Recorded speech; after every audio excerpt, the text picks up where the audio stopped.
The expression cosine squared theta minus cosine 2 theta is equivalent to which of the following?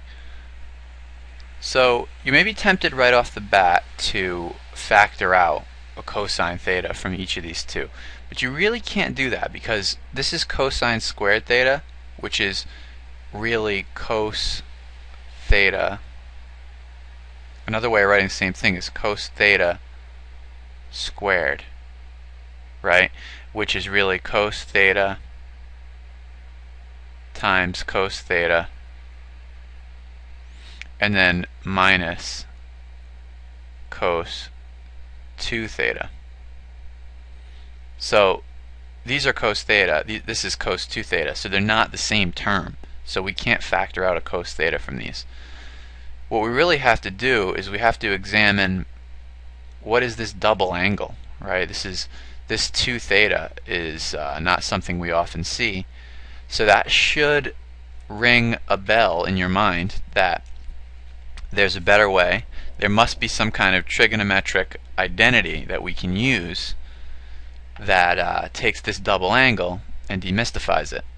So if you flip to the beginning of your Regents exam, there will be some helpful hints in terms of what double angle relationships there are. There's also some half angles, and the challenge for you is to know what to use and when, but the most useful one for this particular situation is that the cosine of, well, they do it in terms of A. We're going to use it in terms of theta, but we should be general enough to understand how it is if we use some other variable. So it says cosine of 2A is equal to cosine squared of A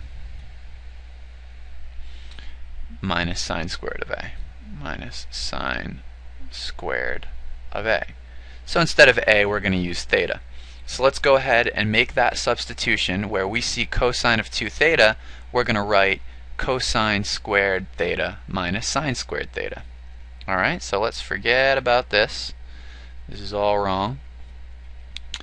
And we're just going to go ahead and rewrite this, making that substitution. So cos squared theta, we'll keep that just the way it is, minus, and now I'm going to put everything that we substitute in parentheses, cosine squared theta minus sine squared theta. And now we can distribute that negative sign, so I'll change this to plus and bring the negative in, and this guy will become a plus. And now we can just add cosine squared theta plus a negative cosine squared theta. That cancels out, right? And then plus sine squared theta. So this whole thing just equals sine squared theta. And that is one of the answer choices.